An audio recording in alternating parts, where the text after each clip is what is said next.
Oke, Oke, selamat Bang malam Billy Pak Billy. dan eh, oke. Ya, Di sini bentar dulu ya Bang Billy dan Bang 8K. Di sini saya hanya memoderatori ya dan menggunakan room saya untuk Anda berdiskusi dengan Bang Billy. Karena makin banyak penonton, makin banyak atau makin luas juga gitu ilmu yang disampaikan. Kan kayak gitu. Nah, maka dari itu ya teman-teman semuanya simaklah ya diskusi Bang Billy dengan 8K. Oke? Ada yang disampaikan sebelum dimulai gitu, caranya seperti apa, mau gantian ngomong atau saya kasih waktu juga bisa gitu. Ya, jadi kita harus sepakat dulu nih gimana ya bagusnya. Jadi kalau menurut saya biar nggak timpa-timpaan, diaturlah apa pakai waktu atau sampai habis dinarasikan. Cuma kalau dinarasikan sampai habis nanti takutnya kelamaan nunggu kan. Jadi ini makanya aja jangan yang saya kelamaan. mohonkan biar nggak timpa-timpaan. Jadi di bawah itu dapat poin, nangkep lah gitu. Terus kalau misalkan nanti ada pertanyaan, contoh ini waktu saya nanya Bang Billy, nah saya minta ya atau tidak, ya cukuplah dijawab ya atau tidak, atau kalau nggak mau jawab langsung juga nggak apa-apa. Catat. Biar maksudnya Bang Billy nggak atau saya nggak lanjut, jadi habis waktu saya atau waktunya Bang Billy gitu.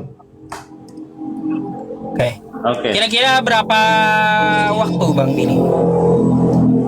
Kalau saya sih pasti cepet ya, paling ya 2 menit cukup lah saya mah. Yang ada 135 TikTok ini. 1353 boleh. 3 menit ya, Pak 8K Boleh, nggak apa-apa. kita Bang Billy 3 menit, Anda 3 menit dan saya kasih waktu. Yang saya besarkan itu akan ngomong gitu ya. Kira-kira nih siapa yang mau ngomong duluan? Ya ada pembukaan lah masing-masing, entah siapa menyapa dulu Oke. kayak gitu. Anda Penonton kalau gitu Anda masing-masing. kalau gitu Anda duluan lah, silakan. Oke, 3 menit terima ya. kasih ya penonton yang budiman, yang terkasih. Terima kasih kepada Pak Yusuf PI yang sudah lama menunggu, termasuk juga mungkin Bang Billy lama menunggu. Tadi ceritanya saya mampir ke rumahnya Bang Billy, tapi langsung disconnect karena putus. Terus saya minta ya kita ngobrol lah biar di roomnya Pak Yusuf PI, karena Yusuf PI ini kan penontonnya lumayan banyak. Jadi biar lebih banyak yang mendengar. Jadi maksud saya gini Bang Billy, ini kalau disetujuin ya saya paparkan dari sisi Kristen tentang Mesias di Perjanjian Lama. Ini kan Perjanjian Lama juga kitabnya orang Yahudi ya, dan Kristen juga memperkitabkannya juga. Jadi walau mungkin ya orang lain menganggap bahwa itu bukan bagian dari pure dari kekristenan, tapi tidak apa-apa. Saya masuk ke arealnya Bang Billy lah untuk memberikan pandangan saya tentang Mesias dari Perjanjian Lama. Gitu Bang Billy. Gimana Bang Billy? Ya, Silakan. boleh. Boleh. Habiskan dulu waktu Anda, Baik. Pak, 3 menit. Kalaunya Anda cukup kata Anda, saya akan matikan waktunya dan besarkan Bang Billy gitu. Ini ada apa namanya ini? Ada Kristen nantang Yahudi itu nggak kelihatan waktunya. Di mana waktunya kelihatan? Tuh di atas kepala Anda. Oke. Lihat. Jadi penonton ya, seperti yang sudah kita sepakati, sebelum saya masuk, silahkan berikan dukungan juga kepada saya, boleh di follow. Saya mulai ke tentang ya ciri-ciri atau namanya nubuatan yang memungkinkan dari Perjanjian Lama kepada Yesus atau Mesias ya. Jadi mungkin lebih enaknya saya ngambil dari Yesaya 7 ya, Yesaya 7 ayat 14. Ya, Yesaya 7 ayat 14. Tadi saya mulai dari ayat 10 aja ya. Ini isi perikopnya atau judulnya pemberitaan mengenai Immanuel ya. Jadi harus digarisbawahi Immanuel. Saya bacain. Tuhan melanjutkan firman-Nya kepada Ahaz, katanya, mintalah suatu pertanda dari Tuhan Allahmu, biarlah itu sesuatu dari dunia orang mati yang paling bawah atau sesuatu dari tempat tertinggi yang di atas. Tapi Ahas menjawab, aku tidak mau meminta, aku tidak mau mencobai Tuhan. Lalu berkatalah Nabi Yesaya, baiklah, dengarkanlah, hai keluarga Daud, belum cukupkah kamu melelahkan orang sehingga kamu melelahkan Allahku juga? Sebab itu Tuhan sendirilah yang akan memberikan kepadamu suatu pertanda. Sesungguhnya seorang perempuan muda mengandung dan akan melahirkan seorang anak laki-laki, dan ia akan menamakan dia Immanuel. Udah habis ya waktunya ya. Nah, inilah dasarnya. Oke. Silakan Bang. Dari semua perkiraan tebak-tebak buah manggis, dari keinginan hasrat ya menaruh Yesus di dalam kitab-kitab orang Yahudi, fakta yang di lapangan atau yang ada di kitab tidak ada nama Yesus, itu perlu dicatat ya. Yang namanya nubuat soal Mesias ada namanya tertulis di dalam kitab para nabi, bahwa raja yang akan datang ada namanya tertulis. Sayangnya sang Mesias itu tidak pernah namanya disebut Yesus, itu masalahnya. Kita lihat Yesaya 7, itu tidak berbicara soal Immanuel yang ada dalam kitab perjanjian baru Matius. Karena apa? Immanuel dalam kitab perjanjian perjanjian lama atau kitab Yesaya bercerita tentang perang Ephraimite war, perang antara Israel dan Efraim. Dua raja lawan satu raja. Raja Ahas yang adalah raja Yehuda dikepung oleh dua kekuatan yang berkoalisi, Raja PKB Remalia dan Raja Retsin. Tuhan menjamin bahwa Immanuel, Tuhan beserta kita ini bukan berserta orang Kristen di dalam teks dan konteks, tapi beserta dengan Ahas, dengan Yehuda. Makanya kita tidak menemukan Yesus di dalam kitab Yesaya. Itu fakta yang menyakitkan, tidak ada nama Yesus di dalam kitab Yesaya. Yang ada adalah Immanuel, Tuhan beserta kita, dinubuatkan di dalam kitab dua raja 15, di mana dua raja itu, Retsin, PKB, dan Remalia itu dibun-bun oleh Raja Tiglat-Pileser ketiga. Maka selesailah Immanuel, Tuhan beserta kita dalam teks dan konteks dalam cerita yang menaungi Yesaya 7, itu Tuhan beserta Ahas sebagai raja dan rakyatnya yaitu Yehuda. Maka selesailah yang nubuatan itu, tidak kepada Yesus. Jadi kitab perjanjian baru Matius mengambil makna Immanuel yang ada dalam kitab Yesaya diganti dengan makna baru. Tapi di dalam kitab Yesaya kita menemukan, jujur sekali harus kita akui bahwa tidak ada Yesus dalam kitab Yesaya, itu fakta. Ya, lanjut. Baik, bentar saya besarin dia dulu. Billy, saya kecilkan ya. Jangan terlalu jujur Bang Billy, hancurlah perpuluhan. Nah, silakan. Mic-nya ketutup. Terima kasih Bang Billy. Tadi Bang Billy mengatakan sudah nggak berlaku. Jadi mari ya kita jujur ya. Tadi itu di Yesaya itu dijelaskan bahwa namanya Immanuel. Setahu saya tidak ada yang bernama Immanuel di perjanjian lama. Ya, tidak ada. Yang ada itu seperti Hizkia. Hizkia itu beda dengan Immanuel, baik dari pengertian maknanya. Artinya, jadi begini, Yesus juga punya nama alias atau nama lain yaitu Immanuel. Itu ada di Matius 1 ayat 22 sampai 23 ya. Nah, boleh dibaca, dicatat Matius 1 sampai 22 sampai 23. Jadi artinya apa? Bahwa Immanuel dari sisi nama saja ini sudah mengarah kepada Yesus. Terus yang kedua ya. Tadi kenapa saya membacakan dari ayat yang 10? Karena di sini sebenarnya tawaran Tuhan, itu tawaran Yesaya, ya, tawaran Yesaya kepada Ahas, yaitu apakah kamu minta suatu tanda tentang si Immanuel tadi, yaitu yang dari sesuatu dari dunia orang mati atau dari atas, atau dari atas maksudnya dari surga. Nah, ternyata ya tanda itu ditolak oleh Ahas sendiri, berarti ini sama sekali tidak memenuhi. Artinya kita harus percaya bahwa nubuat atau firman Tuhan itu tidak bisa ditarik kembali. Harus ada oknum, ya, harus ada sosok yang dikenakan. Nah, sesuai dengan syarat tadi, dari dunia orang mati atau dari surga yang ditawarkan sebagai Immanuel atau nanti tipologi Mesias itu, siapa dia? Yang memenuhi syarat ya satu-satunya adalah Yesus atau Immanuel itu tadi, ya. Itu dia. Kenapa? Dia dikatakan diutus dari surga dan dia juga memenuhi pernah dari dunia orang mati. Jadi ini satu peluru dua kali dua kena sasaran, itu maksudnya. Jadi ini saya tanya Pak Billy, tadi ada menyebutkan dua raja-raja berapa ya? 15. Yang apa itu? Dua raja-raja 11? 15, 2 Raja 15 Ayat ayat 29 sampai 30. Dan 2 Raja 9 sampai 30 ya. ada dua, karena rajanya ada dua. Oke. Silakan lanjut nggak apa-apa, 10 detik lagi. Ya. Oh, jadi nubuatannya ini digenapi di dalam kitab 2 Raja-Raja 15 ayat 29 sampai 30 dan 2 Raja-Raja 16 sampai 5 sampai 9. Mengkonfirmasi bahwa nubuatan ini telah digenapi. Bahwasanya kedua pemimpin itu akhirnya dibunbun, ya. Salah satunya ialah dibunbun oleh Tiglat-Pileser ketiga, ya. Tahun 745 sampai 727 sebelum Masehi. Jadi itu sudah digenapi, Tuhan beserta kita, beserta Yehuda dengan Ahaz. Harus diakui tidak ada nama Yesus ada di dalam cerita Yesaya 7 itu nggak ada nama Yesus di situ. Jadi yang pertama kali mau menyebutkan istilah Immanuel itu bukan kitab Matius, kitab Yesaya. Di dalam kitab Yesaya 7 itu tidak ada nama Yeshua, tidak ada nama Yesus, itu harus diakui Pak, nggak bisa enggak.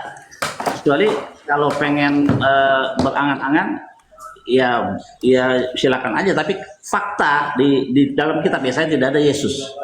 Nah, seperti saya katakan tadi, maknanya diambil kitab Yesaya dimasukin dalam kitab Matius dan maknanya ditukar dengan makna baru. Dimaknai itu Tuhan beserta kita, beserta semua orang. Tapi dalam cerita dalam Yesaya 7 itu tidak ada ya Tuhan itu beserta dengan yang bangsa-bangsa lain di dalam Yesaya 7. Immanuel si Tuhan beserta dengan Yehuda.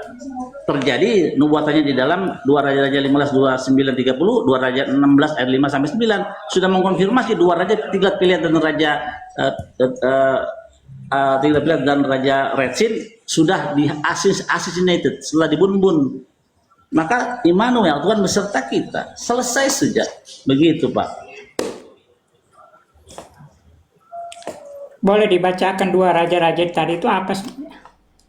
Coba aja Bang baca 2 raja-raja. Bapak yang buka lah, masa Bapak nggak mau buka gimana sih?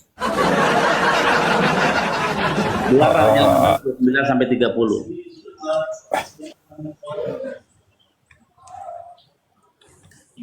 Tadi masih ada waktu kayaknya Pak, dibacain aja tadi kalau ada waktu. Iya itu saya sudah kasih clue kepada Anda.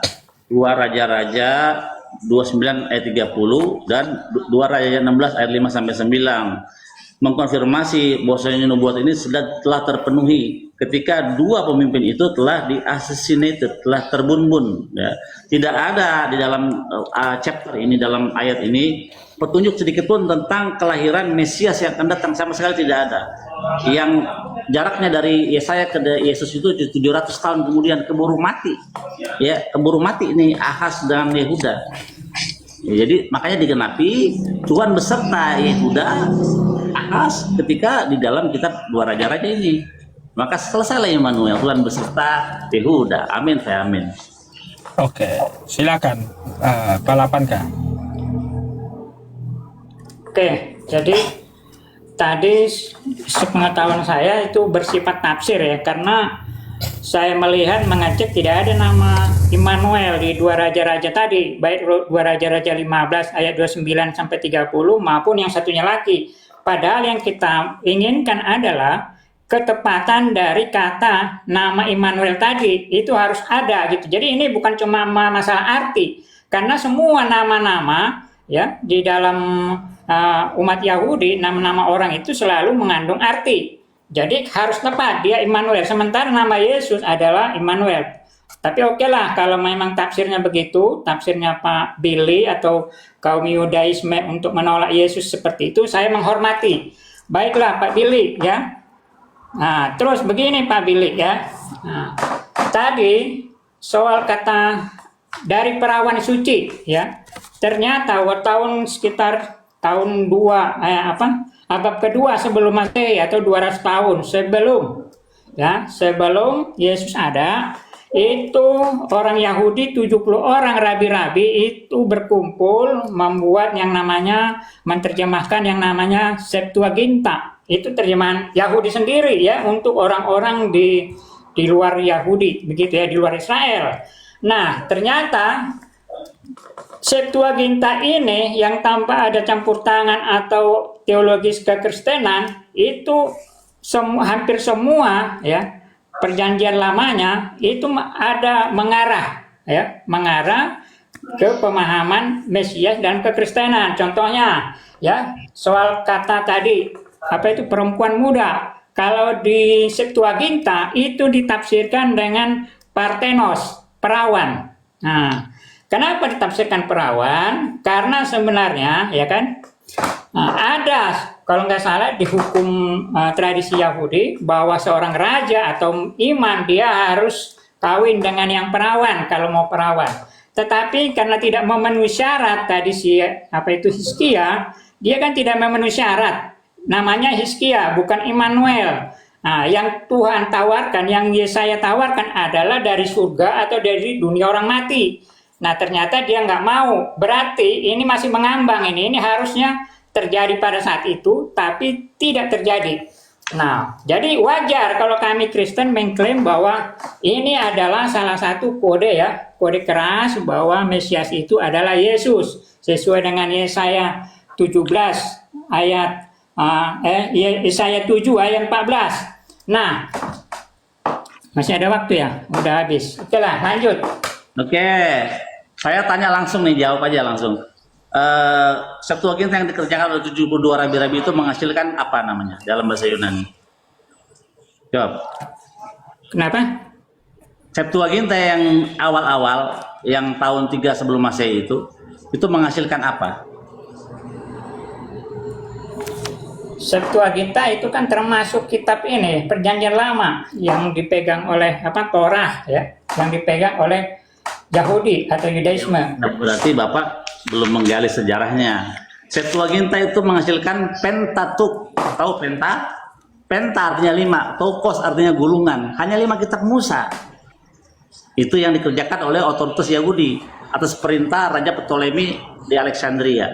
Jadi Septuaginta yang awal-awal tidak ada kitab Yesaya, Mazmur, nggak ada.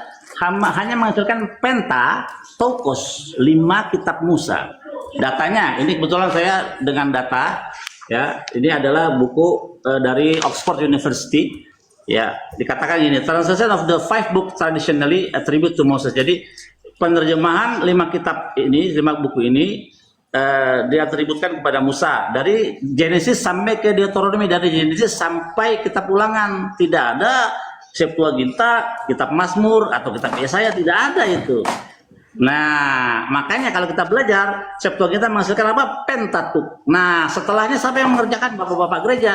Itu pun 2 abad setelahnya bapak-bapak gereja mengambil kesempatan ini dan Septuagintakan semuanya, Septuagintakan. Padahal nggak ada Septuaginta awal-awal itu, kitab Yesaya nggak ada, begitu. Terus kembali ke nama Immanuel.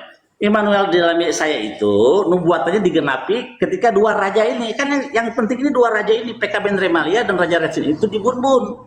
Itu. Dan dibun-bunnya di kitab 2 raja-raja, maka selesailah Immanuel, Tuhan beserta kita, beserta Yehuda sudah dihabisi. Itu yang perlu digarisbawahi, bukan nama Yesus, bukan nama Immanuel yang ada dalam kitab raja-raja, tapi 2 raja itu musuhnya Ahaz yang mengepung Yerusalem, Yehuda telah dibun-bun begitu. Maka selesailah Immanuel di dalam 2 raja-raja 15 dan 16, selesai Immanuel.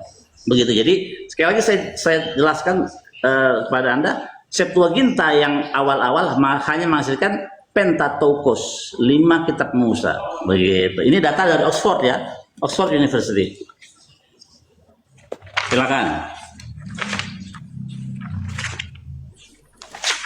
Ya, oke lah. Kita melangkah, nggak mungkin kita di masalah Immanuel dan kitab Yesaya kan. Kita melangkah. Ternyata dari Perjanjian Lama juga ada semacam kode keras ya untuk Yesus sebagai Mesias. Contoh dalam Mika ya, Mika 5 ayat 2, dari engkau Bethlehem akan bangkit bagiku seorang yang memerintah Israel. Nah, ini ya. Jadi spesifik namanya disebut Bethlehem. Setahu saya belum pernah dari perjanjian lama selain Daud ya, selain Daud yang disebut lahir di Bethlehem, yang disebut memerintah untuk Israel.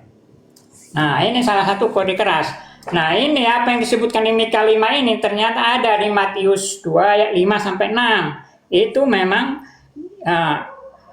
Yesus lahir di Bethlehem ya.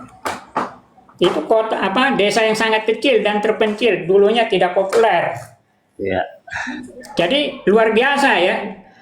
Nubuat dari perjanjian lama ini kisi-kisinya itu ke Yesus dan tidak ada yang hampir menyamai.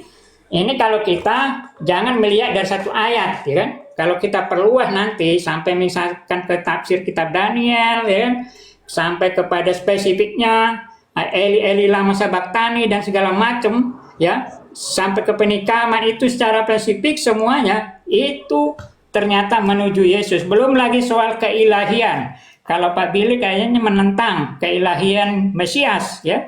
Nah, tapi saya yakin nanti akan terbukti kalau Pak Billy tidak akan konsisten ya tentang keilahian Mesias ini. Dan saya bisa membuktikan bahwa di perjanjian lama Mesias itu disebutkan ilahi ya, atau mungkin seperti Allah kedua atau Adonai kedua ya, itu nanti ada saya sebutkan. Tapi kalau Pak Billy menolak ya saya wajar lah, namanya ini kan kawan-kawan dari Yahudi kan selalu menolak.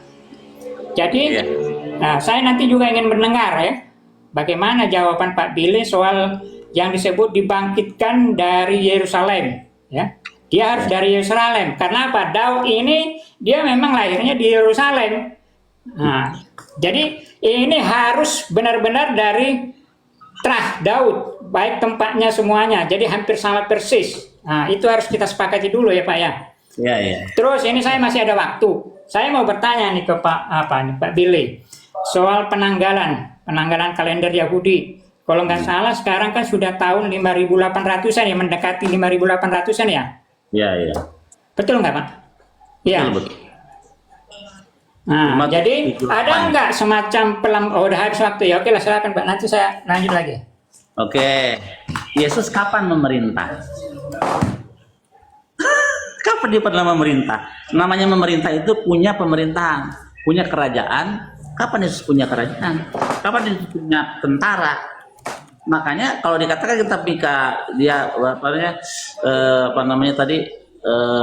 punya pemerintahan. Kapan dia pernah memerintah? Yesus tidak pernah memerintah. Itu batalnya di situ kalau Yesus. Nah, di dalam kitab Mika tidak disebut nama Yesus. Masalahnya, masalah yang terbesar ialah semua nubuatannya adalah asumsi, harapan kalian atau angan-angan kalian menggambarkan Yesus di dalam kitab kami. Nyatanya tidak ada nama Yesus tertulis dalam kitab Mika, Yesaya 7, itu fakta di lapangan, tidak ada nama Yeshua di situ dalam kitab itu. Tapi itu angan-angan cita-cita kalian menggambarkan Yesus dalam kitab kami. Kenapa? Karena kalian pincang tanpa kitab kami. Kalian perlu itu, kebenaran itu. Makanya baik kitab Matius, Markus, Lukas semuanya ngambil, menghijack ya atau memperkosa kitab kami untuk menggambarkan seseorang yang kalian yakini sebagai Tuhan. Nyatanya tidak ada. Yesus sudah pernah memerintah. Kapan dia pernah memerintah? Enggak pernah.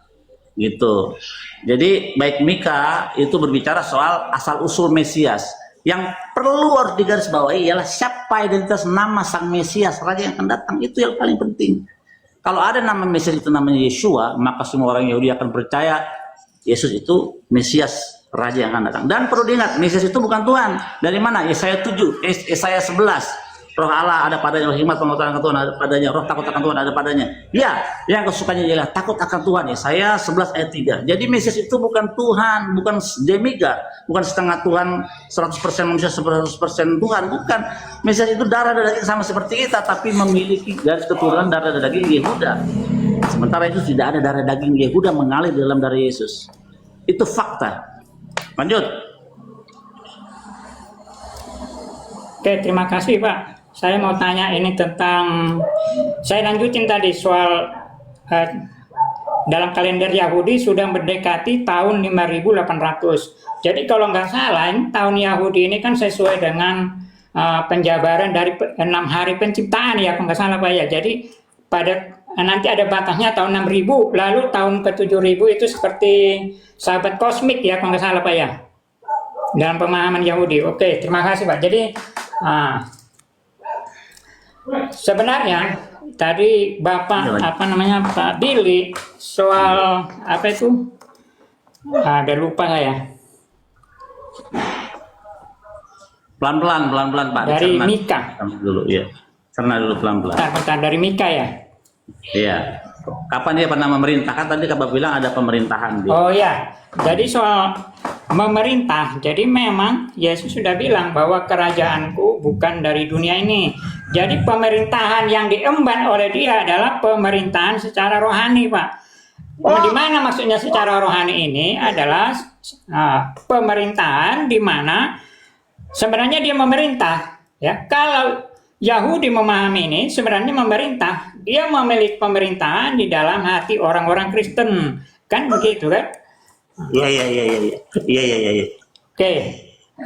Nah, jadi kalau Bapak menolak Yesus sebagai Tuhan, sebenarnya kan ada banyak sekali sebagai Mesias, sebenarnya kan ada banyak sekali ya di dalam Perjanjian Lama yang secara spesifik mengarah ke Yesus nubuatannya. Contohnya ya, dia namanya ketika ada apa namanya? Iya. Namanya ada nggak nama Yesus? Bentar. Ini saya sampaikan dulu. Nanti saya masuk ke ilahi ya, keilahian Mesias itu. Enggak, namanya dulu Pak. Nama Yesus ada nggak dalam nubuatan itu?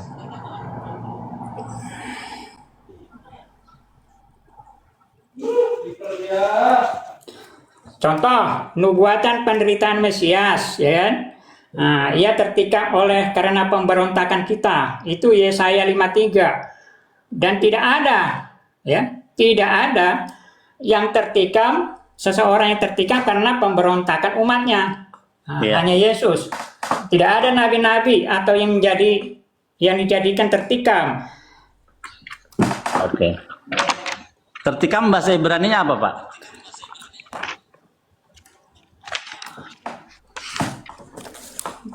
Yesaya 53 saya buka ya. Cari dulu itu. Ya. Saya baru tahu lagi istilah baru. Pasal itu. Enggak, tadi kan Anda mengatakan yang tertikam ya. Nih, tertikam bisa dibesarkan. Nih, mekholel. Yang ada maksud nih Yesaya 53 ayat 10 ini. Iya ayat berapa ini? Ayat 5. Ya. Mekholel. Mekholel itu bukan tertikam, tapi apa? Pain, sakit. Ya. Atau menderita. Kalau tertikam, bahasa Ibrani-nya dakar, kita lihat. Kitab Zakaria.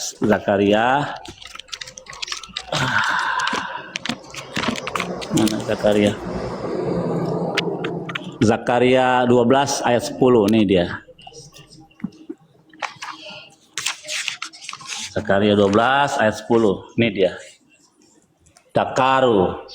Dakaru, bahasa Inggrisnya step, bahasa Indonesia tikam, stabbed, tertikam. Jadi mekholel bukan tertikam Pak, tapi menderita. Jadi tidak ada ketika menikaman di dalam Yesaya 53 ayat 10 ini mekholel, bukan dakaru. Jadi tidak ada kata menikam di dalam sini.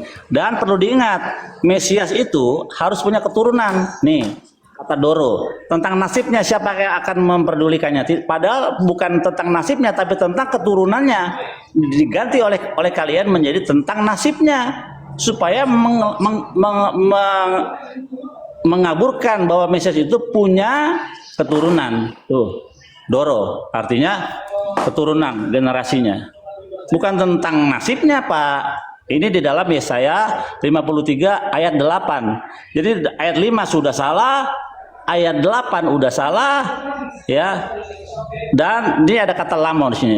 Dan dia dikatakan dan oleh musuh ya, dikatakan karena dia telah disingkirkan dari tanah orang hidup dan dosa umat, oleh karena dosa umatku mereka kena tulah. Nih, bukan dia kena tulah. Lamo itu bukan dia tapi mereka, them. Ya, jadi hancurlah lembaga Alkitab Indonesia yang kalian yakini di dalam memahami kitab Yesaya 53. Lanjut, saya pakai data ya Pak, silakan. Iya, saya mau ketawa dulu Bang Billy. Ada istilah baru malam ini yang saya dapat. Pemerintah rohani gitu. Nih baru dengar saya pemerintah rohani. Oke, terima kasih. Jadi ya, kata yang tadi yang Bapak tunjukkan itu, dia mengandung beberapa makna, bisa menderita, bisa diremukkan, ya, bisa juga diremukkan dia. Karena ini saya coba translate juga ke Google, itu dia diremukkan ke Google Translate. Jadi Diremukkan itu sifatnya diremukkan itu spekulatif ya. Sebelahnya diremukkan itu. Nih saya kasih tahu nih. Jadi ada dua kata di situ, mekholel, gagal lah ya, tikam menikam nggak ada di situ. Nah, di Yesaya 53 ini ada dua, meduka. Meduka itu diremukkan, meduka. Nah, diremukkan. Tapi tikam seperti Bapak katakan tikam ditusuk itu nggak ada. Karena ayatnya berbunyi bukan demikian, tapi dia menderita. Bukan dia tertikam. Mekholel itu artinya menderita, pain, kesakitan. Bukan ditikam. Kalau tikam itu dakar dalam bahasa Ibrani-nya. Jadi sudah terbukti secara teks dan konteks bahwa ayat yang selama ini kalian yakini sebagai penikaman Yesus di dalam kitab Yesaya 53 ayat 5 gugur.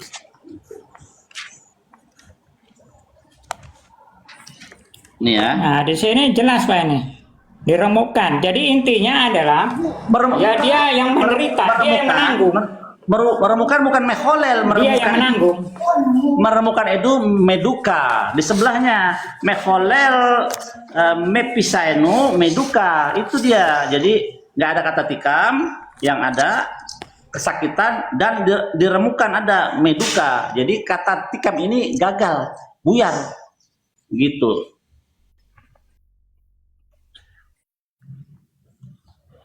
Bingung tuh. Nah, ya kayak gitu.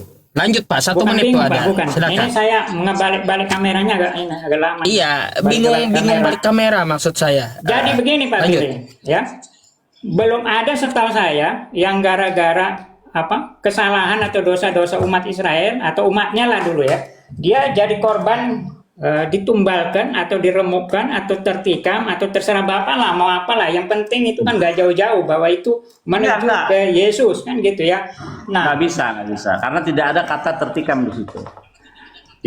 Itu adalah penipuan terhadap pembaca daripada kitab Taurat, dalam kitab para nabi. Penipuan itu jelas menggambarkan Yesus dalam kitab orang itu tidak sopan. Ya, dibilang tertikam seakan-akan merujuk kepada Yesus, padahal tidak ada kata dakar, tertikam, stabbed dalam bahasa Inggrisnya. Itu fakta Pak, nggak bisa lagi dihindari bahwa tidak ada kata tertikam di situ. Itu faktanya. Gitu. menderita ada kan? Menderita ada, orang Israel juga menderita Pak, dibun-bun sama. Diremukkan ada. Ya Iya. itu dia Pak. Dia menderita dan diremukkan karena tertikam. Ya, Gitu. oke. Jadi Yesus waktu Bapak, dia lanjut, disalib, lanjut. waktu disalib dia mengeluarkan suara nggak Pak? Waktu dia disalib? Ya, mengeluarkan suara. Mengeluarkan suara. Jadi tidak sesuai dengan Yesaya 53 ayat 3 itu. Seperti dia keluh seperti domba yang dikulit, yang bulunya dipotong. Dia keluh, dia menutup mulutnya ketika diambil bulunya. Nah, sampai 2 kali kata itu dalam kitab Yesaya, dia menutup mulutnya, tidak membuka mulutnya. Yesus membuka mulutnya persis 2 kali. Jadi tidak cocok dengan Yesus. Yesaya 53 ini. Kita baca ayatnya ya. Yesaya 53 ayat 4 atau 3 itu juga ya, sebentar. Nah, itu tikaman rohani itu. Ya, ayat 3. Oke, bunyinya gini. Tetapi Kalau mau baca seluruhnya aja Pak, biar pas. Oh iya, ya enggak ini Mulai ya. dari ayat 3. Kalau seluruhnya justru lebih kasihan Pak. Seperti saya baca deh seluruhnya. Siapa yang percaya kepada berita yang kami dengar dan kepada siapa tangan kekuasaan Tuhan dinyatakan. Sebagai taruh ia tumbuh di hadapan Tuhan dan sebagai tunas dari tanah kering. Ia tidak tampan tuh Pak, jelek Pak, jelek Pak, nggak tampan. Yesusnya kalau ini untuk Yesus ya, padahal Yesus itu tampan Pak dalam gambarnya, ya. Dia tidak tampan, semarak tidak pun. Nah, kasihan banget Yesus dibilang dihina begini ya. Terus seperti domba mana ya? Kita sekalian sesat seperti domba masing-masing. Mana yang seperti ayat 7 dia dianiaya tetapi dia membiarkan dirinya ditindas dan tidak membuka mulutnya seperti anak domba yang dibawa ke pembantaian, seperti induk domba yang keluh di depan orang yang menggunting bulunya. Ia tidak membuka mulutnya. 2 kali Yesaya ngomong dia tidak membuka mulutnya. Yesus 2 kali membuka mulutnya ketika dia berdoa kepada Tuhan, kepada Tuhannya, ya Tuhan kalau boleh cawan ini berlalu daripadaku. 1. Kedua, ketika jadi salib, Eli Eli lama azaftani, ya Bapakku, ya Tuhanku, ya Tuhan kenapa engkau meninggalkan aku. Artinya deskripsi gambaran Yesus di dalam kitab Yesaya 53 tidak seperti ini, domba yang menutup mulutnya ketika disiksa. Siapa itu yang ketika seperti domba waktu dia dibunuh, dibun-bun, ditembak, dimasukin ke gas chamber, gas beracun? Siapa mereka? Itu adalah Bani Israel. Ketika mereka dihabisi, mereka diam saja, tidak bersuara, tidak membuka mulutnya. Itulah gambaran dari Bani Israel, bukan pada Yesus. Gak cocok. Gitu. Oke. Iya teman-teman, sorry ya. Masalahnya saya nggak bisa ketawa rohani. Nggak ada ketawa rohani. Harus ketawa asli. Lanjut tuh, silakan. Silakan 8K. Oke, terima kasih ya. Jadi di sini tadi kata membuka mulutnya itu tidak harus kita tafsirkan bahwa dia nggak boleh ngomong. Nah, di sini bisa dipahami tidak membuka mulutnya berarti dia juga tidak melakukan pemberontakan, dan dia memang mengikuti semua alur itu. Dia tidak memberontak, dia tidak melawan.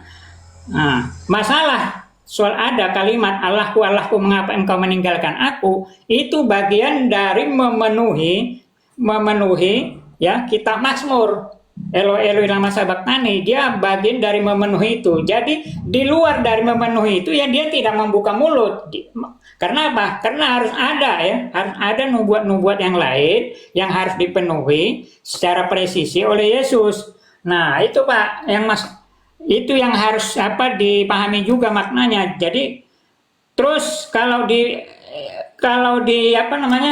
kita baca secara lengkap, itu nanti kita akan sampai seperti tangan dan kaki ditusuk, ya, pakaian dibuang, undi, dan itu nggak ada kepada siapapun. Di mana ayatnya? Di mana tangan dan mereka menusuk tangan dan kakiku tuh di mana? Kalau nggak tahu saya kasih tahu ayatnya. Itu tafsir rohani, Bang Billy. Salah, nanti ya. Bukan nanti Pak. Nanti setelah ini Ya. Karena saya mencari dulu kan. Saya nanya, Yesus membuka mulutnya nggak waktu dia disalib? Buka nggak mulutnya?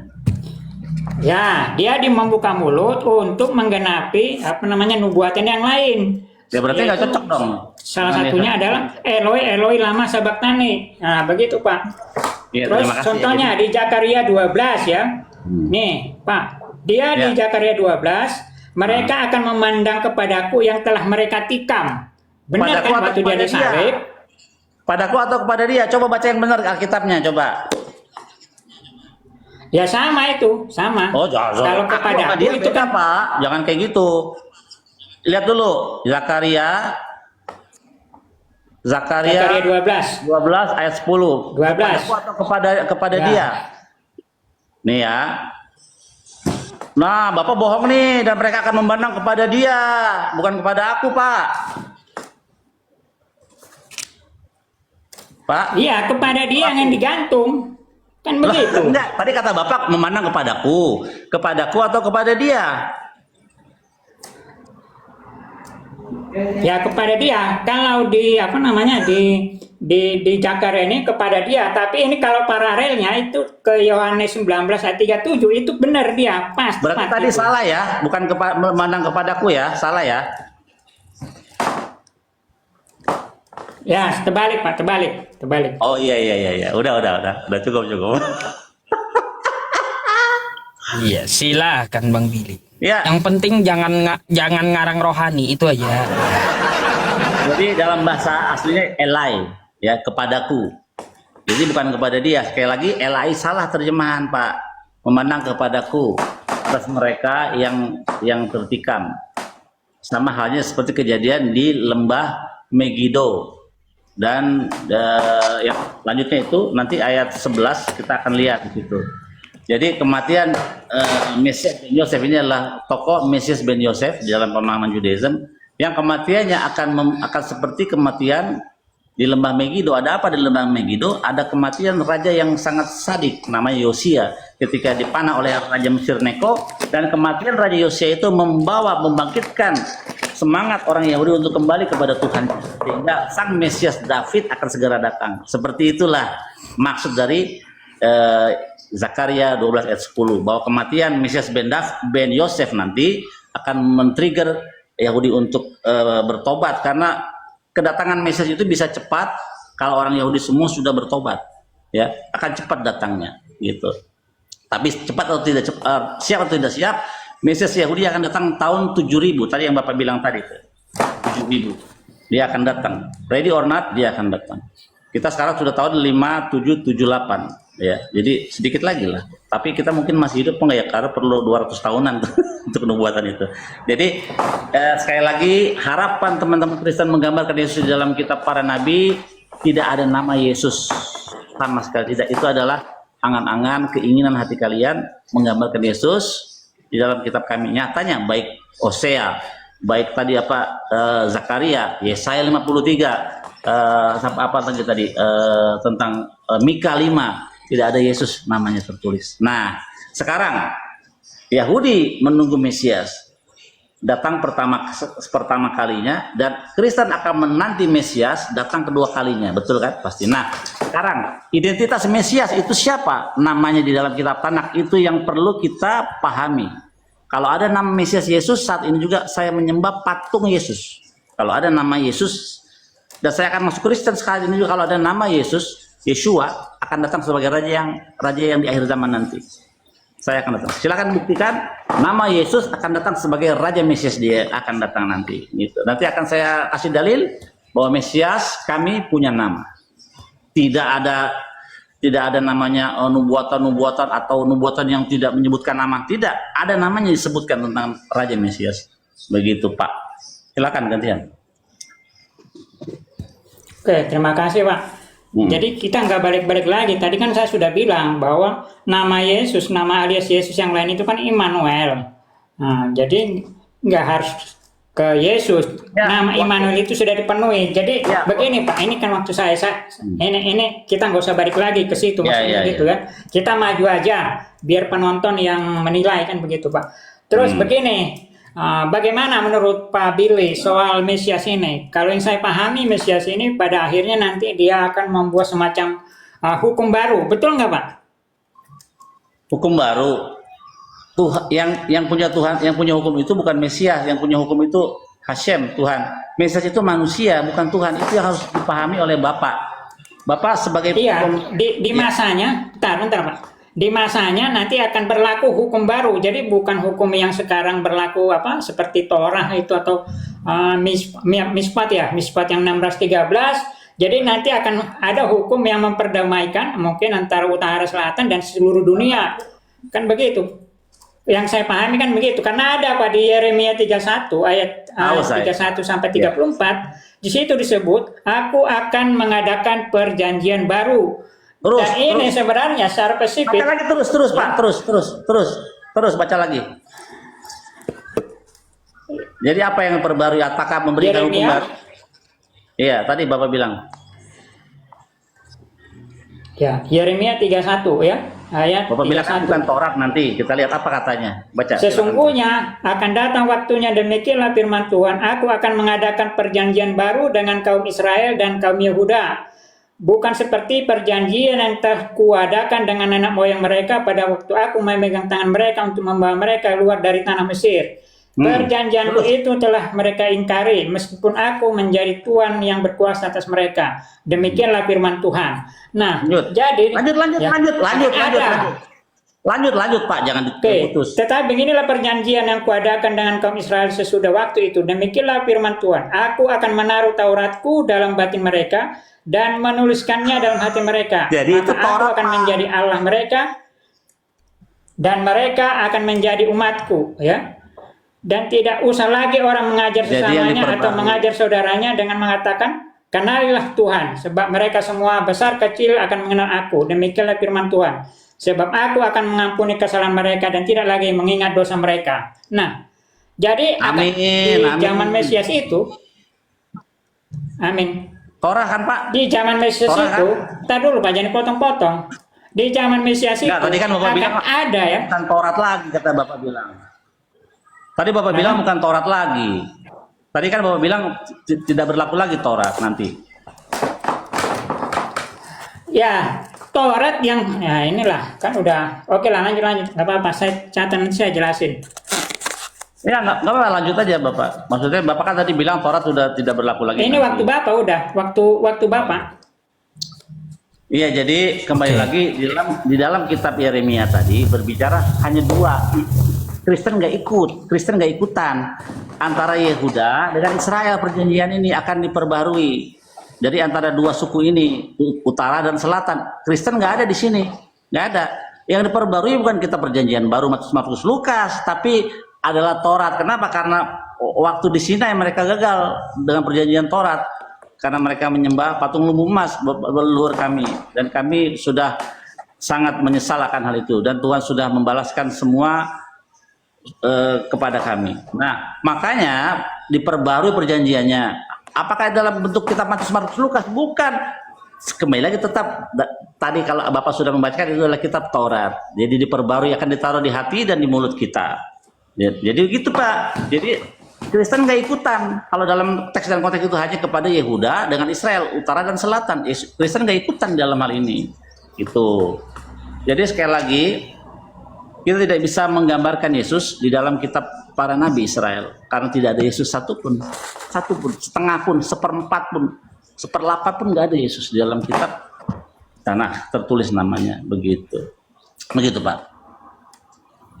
Aku minum dulu deh. Kira-kira saya mau tanya dulu sama Bang Billy sama Pak Lapan Kak. Sekitar 10 menit lagi diskusi Anda udah 1 jam. Kira-kira berapa lama lagi? Biasanya sih, saya sih sudah kelar karena nggak ada Yesus dalam kitab tanah. Dia sudah mengakui juga tidak ada nama Yesus dalam kitab tanah.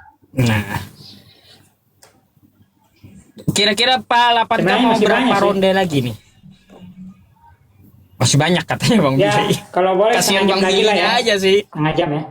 Setengah jam lagi katanya, berarti Ya, maaf lah, tadi saya 5 terlambat ronde lagi naiknya, gitu. terlambat naiknya. 5 ronde lagi Bang Billy. Mau? Silakan. Oke Pak, oke ya. Baik. Jadi soal siapa sekarang, saya? Iya. Iya, silakan. Saya atau Pak Billy nih? Silakan. Oke, Lapan, jadi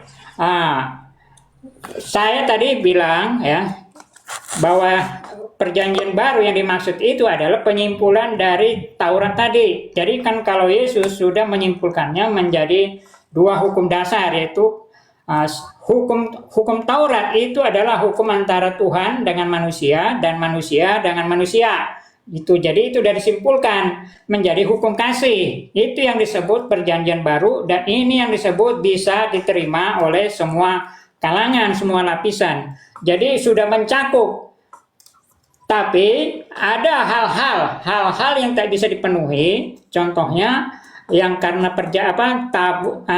bait suci tidak ada lagi, jadi seperti pengorbanan fisik ya, pengorbanan penghapusan dosa dan segala macam yang harus dilakukan di bait suci, atau seremonial yang sangat memberatkan yang tak bisa dilaksanakan, itu yang kemudian kalau dalam pemahaman kami itu yang kemudian bagi orang-orang non-Yahudi itu yang diberikan atau disimpulkan oleh Yesus, yaitu semua yang termasuk di dalam hukum kasih. Itulah Karena tidak ada lagi ya hukum di atas hukum tersebut ya, yang berlaku secara general adalah hukum kasih. Oke lah Pak, tadi kita melangkah lagi lah. Terus saya tadi kan bilang begini, saya tanya soal apa itu namanya masa kalender Yahudi. Ini kan sudah lama ini, dari Daud sampai sekarang kalau nggak salah kan sudah 3.000 tahun ya atau lebih. Nah, kenapa Mesias ini tidak datang padahal sekarang udah tahun 5.800, sudah hampir 5.800 menurut kalender Yahudi. Padahal di kitab Yesaya 60 ayat 22 Tuhan mengatakan, "Aku Tuhan akan mempercepat pada waktunya." Ya. Jadi kedatangan Mesias itu sepertinya sudah difirmankan Tuhan akan dipercepat. Nah, kenapa? Biasanya kalau saya hitung-hitung soal nabi-nabi yang diutus ke Israel itu ada jarak waktunya 100 tahun, 400 tahun, biasanya nggak lama, nggak lebih dari 500 tahun. Nah, kita bayangkan ya, mulai dari inilah dulu Zakaria nabi yang terakhir sampai ke masa ini sudah 2000 tahun lebih. Nah, ini yang harus Zakaria itu bukan nabi terakhir. Nabi terakhir itu Maleaki. Oke lah, apalagi mundur ke Maleaki itu sudah jauh kali ya, sudah hampir 3.000 tahun. Nah, tidakkah misalkan kawan-kawan Yahudi atau Yudaisme ini berpikir ya, apakah kami jangan-jangan sudah terlewat gitu Pak? Karena ini benar dikatakan akan datang cepat, dipercepat.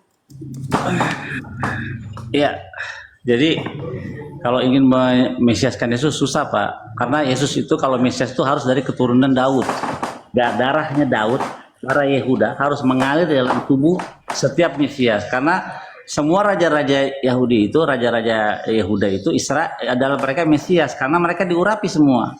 Daud itu Mesias, Salomo itu Mesias, sampai Jekonia itu adalah Mesias, karena mereka diurapi. Begitu. Jadi mulai dari Daud sampai Jekonia semua punya garis keturunan darah dan daging, ya, dari hasil hubungan intim suami dengan istri. Nah, Yesus ini tidak ada hubungannya dengan Yehuda. Yesus itu adalah anaknya Roh, ditiupin Roh. Nah, jadi dia tidak punya suku Yehuda. Yesus itu sukunya adalah Roh, gitu. Coba Bapak baca di kitab silsilah Yesus, ya, Yesus itu. Bapak bisa tahu silsilah Yesus dalam kitab Matius itu ngaco semua. Ya, dia Matius bilang 4 nama raja besar. Dan yang paling parahnya lagi, Yesus itu diambil dari silsilah Jekonia yang adalah notabene raja yang dikutuk oleh Yeremia, daripada tidak akan ada yang duduk menjadi raja, dikutuk sama Yeremia. Kalau demikian jadinya bahwa Yesus itu adalah dari generasi dari ancestor atau nenek moyang yang terkutuk. Jadinya begitu, dari garis keturunan yang terkutuk. Kalau ngambil dari Jekonia itu masalah sekali gitu. Jadi Yesus itu tidak ada hubungannya dengan Yehuda, tidak ada darah Yehuda mengalir dalam tubuh Yesus. Bapak nggak bisa loh macam-macam. Kalau Bapak bilang ada darah Yesus, Yesus itu berdarah Yehuda, dari mana? Dari mana Yesus berdarah Yehuda? Kalau diadopsi mungkin diangkat anak pungut gitu, diangkat mungkin bisa. Tapi kalau secara garis keturunan biologis Yehuda nggak bisa Yesus, karena dia bukan hasil dari hubungan intim suami istri Yehuda dengan suku yang lain misalnya, gitu. Jadi sangat sulit untuk memesiaskan Yesus di dalam kacamata Judaism, gitu. Dan soal korban, tidak ada dalam namanya korban itu korban manusia, apalagi korban Tuhan Pak. Waduh Pak, amit-amit cabang baby, nggak boleh Pak. Korban manusia itu hanya dilakukan oleh Dewa Molok di zaman dahulu. Dewa Molok korbannya manusia memang. Tuhan melarang korban manusia seperti yang dilakukan oleh Dewa Molok. Jadi kalaupun korban Yesus itu adalah korban domba, misalnya dia lambangkan sebagai korban domba, dia harus betina. Ayatnya di mana? Di dalam kitab Imamat. Jadi kalau engkau mengadakan korban pendamaian bagi dosa, kurang menghapus dosa, haruslah diambil dari domba yang betina, bukan jantan. Jadi Yesus itu harus betina kalau mau mengambil dari Imamat, gitu Pak.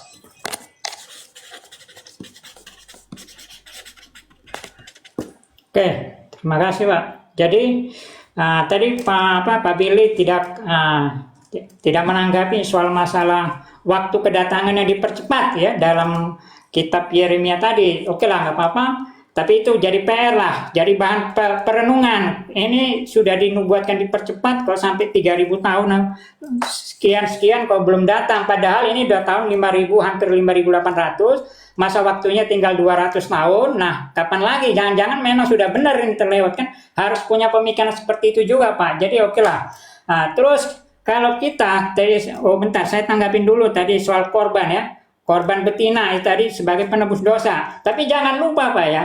Nah, di dalam tradisi korban Yudaisme juga ada yang disebut dengan korban pendamaian, dan itu harus domba jantan ya Pak ya. Jadi korban pendamaian itu korban domba jantan, anak domba jantan. Jadi di dalam hal ini Kristus ya, bisa berlaku, dia akan mendamaikan umatnya dengan Bapaknya yang mengutus dia.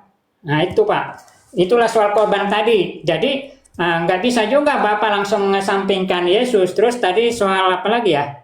Oke lah, saya udah lupa tadi. Apalagi selain korban betina, domba itu. Sekarang kita cara kedatangan ya. Ini dari tafsir Daniel ya, Daniel 7 ayat 13. Dikatakan bahwa Mesias itu disinilah dia memiliki keilahian. Karena dia disebutkan seorang seperti anak manusia, ya seperti anak manusia, datang dengan awan-awan. Ya tunjuk ayatnya tunjuk. Mesias ya, catat. Ya Mesias. Daniel 7. Ya catat Mesias. Daniel ya, 7 ayat 13. Daniel 7 ayat 13, catat Bapak bilang Mesias. Daniel 7 13. Ya. Daniel 7 13. Catat ya Bapak bilang Mesias. Aku terus melihat dalam penglihatan malam itu tampak datang dengan awan-awan dari langit seorang seperti anak manusia. Datanglah ia kepada yang lanjut usianya itu dan ia dibawa ke hadapannya. Mana kata Mesiasnya di situ, Pak? Ya itu tadi yang datang dengan di atas awan-awan dan Enggak. hanya Kan Yesus yang memenuhinya kan begitu. Loh, yang di awan-awan juga Sunggokong juga di awan-awan, Pak Sunggokong. Bapak tahu nggak Sunggokong? Di awan-awan ya. Sunggokong tuh di awan-awan, Pak. Gitu. Jadi kata Mesiasnya di mana situ? Kalau Sunggokong ada, dia menaiki awan. Dia kan senjata itu kendaraannya awan Sunggokong tuh, Pak. Tuh. Ya, saya kan nggak mengatakan bahwa Mesias dalam ayat tersebut, yang Mesias yang disebut. Nah, Bapak tadi bilang Mesias ini sebagai nubuatan kepada Mesias yang akan datang, begitu. Iya, tadi Bapak bilang Mesias dalam kitab Daniel. Saya cek nggak ada kata Mesiasnya, Pak. Jadi Mesias itu dia digambarkan dia akan datang di atas awan-awan. Gitu. Seperti Sunggokong. Ya, mungkin seperti Sunggokong lah. Ya, mantap. Kan ini kan kitab ini juga, Pak. Ini Pak, ini kan saya baca seorang seperti anak manusia datang dengan awan-awan, ya mau seperti Sunggokong atau mau seperti benar. Apalah gitu ya. Ya. Tapi ini kan kitab Bapak juga gitu loh. Ini tentang nubuatan juga. Iya, sekarang kita setuju itu Mesias. Sekarang tunjukin nama Mesiasnya Yesus, silakan. Nama Mesiasnya Yeshua. Ya, dalam kitab manapun di dalam kitab para nabi, nama raja yang akan datang Yeshua, Yesus. Kalau ada saya nyembah patung Yesus sekarang. Bener. Saya tunggu. Tuh nggak apa-apa tuh. Waktu Bang Billy dikasih ke ente gitu loh Pak. Pertanyaannya dijawab tuh pakai data tuh. Dikunci Bang Yusuf pertanyaannya. Biar saya mau ngopi dulu. Oh ya oke. Mungkin tadi salah. Apa tadi pertanyaan? Awan rohani itu. Bukan tadi apa pertanyaannya? Pertanyaannya ya diulang pertanyaannya. Pertanyaan ialah karena kita sama-sama menunggu Mesias, kamu menunggu Mesias, bedanya kamu Mesiasnya kan manusia jadi Tuhan, kalau kami Mesias itu manusia biasa. Nah, sekarang tunjukin karena kita sama-sama menunggu Mesias nih. Jadi kedekatan Kristen sama Yahudi itu soal Mesias. Nah, tunjukin di dalam kitab para nabi sang Mesias raja yang akan datang, saya ulangi tadi. Raja Israel yang akan datang namanya Yesus atau Yeshua. Tunjukin kalau ada saya nyembah Yesus.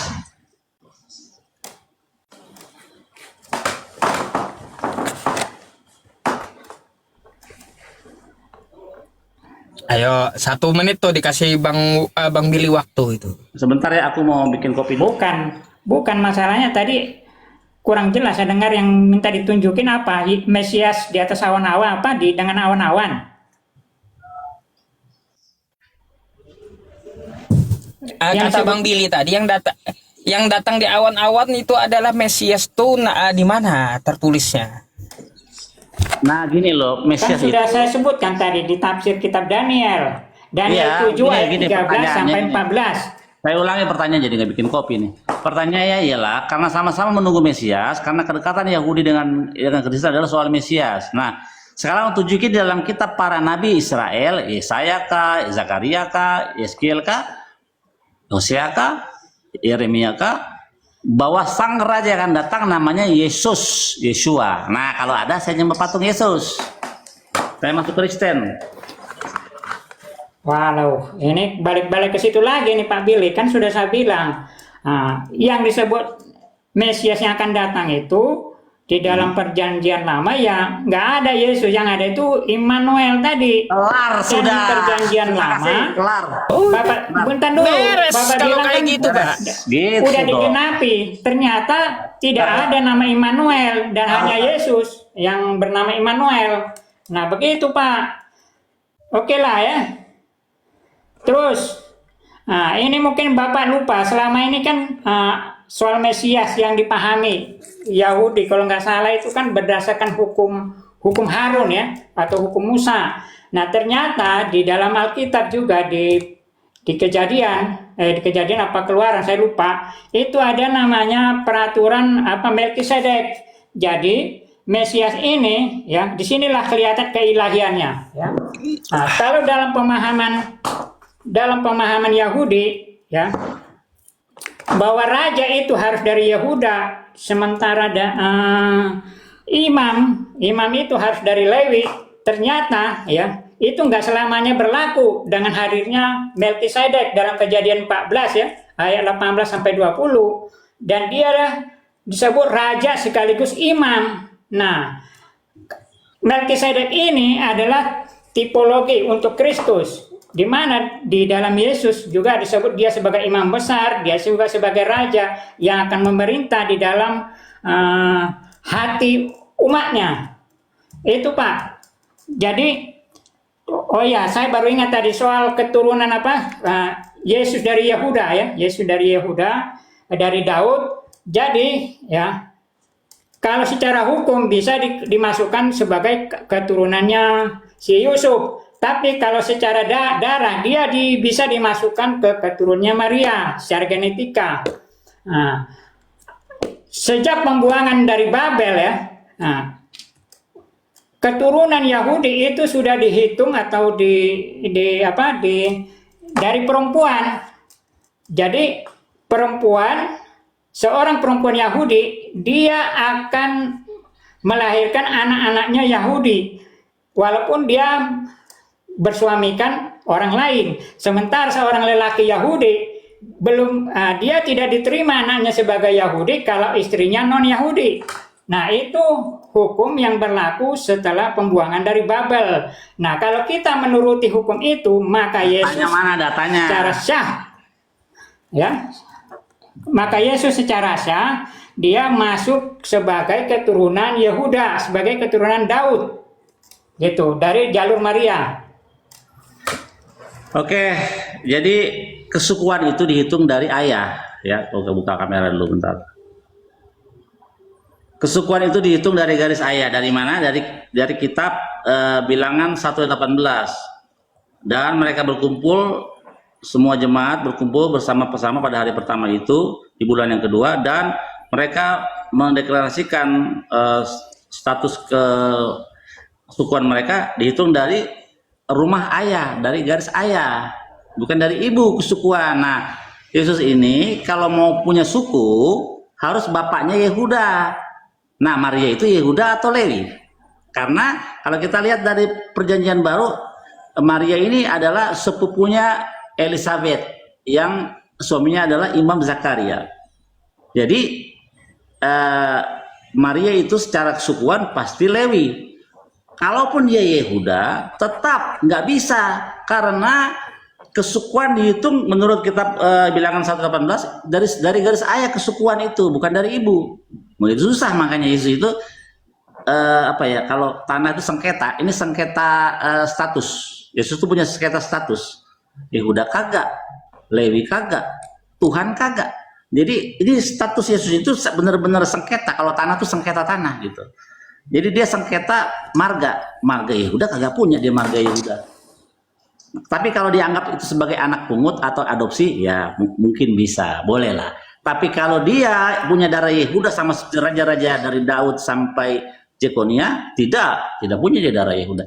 Dia adalah anak dari Roh, dihembuskan. Jadi dia adalah Yesus bin Roh itu. Itu. Jadi perlu dipahami Maria itu dari suku apa? Kan Yehuda dia. Itu Pak. Oke, sebelum ke Pak 8K, ini adalah ronde terakhir sebelum penutup closing gitu. Karena udah 7 kali putaran ini Bang Billy. Iya. 7 kali karena dimulai dari bapaknya, habis itu tanggapan Bang Billy, habis itu bapaknya closing, Bang Billy closing. Iya. Atau pas 10 kali setengah jam berlalu. Oke. Silakan Mbak. Di terakhir nih tanggapan dari Anda nih. Saya. Ini terakhir. Closing ya. Terakhir. Oke lah. Jadi tadi ada mungkin yang nggak terlalu diulas oleh Pak Billy ya, bahwa ternyata di dalam tradisi Yahudi setelah pembuangan dari Babel. Datanya itu, mana? Datanya Pak. Saya tadi pakai data loh. Data Bapak mana itu? Pembuangan dari Babel. Saya dari tadi pakai data, pakai tanah, pakai data lain. Itu Esra 10 Pak, Esra 10 sama Nehemia 13. Karena panjang nggak usah lah. Nah, Mana garis keturunan dihitung dari ibu ya, Ezra 10. di situ di Nehemia 13, anak dari ibu asing itu dikeluarkan malah. Kalau suaminya bahkan Yahudi. Ini peraturan setelah pembuangan dari Babel. Jadi yang dihitung sebagai sebagai keturunan Yahudi itu bisa dari perempuan. Iya, Yesus tuh Maria itu marganya apa? Yehuda atau Lewi? Jelasin dulu itu.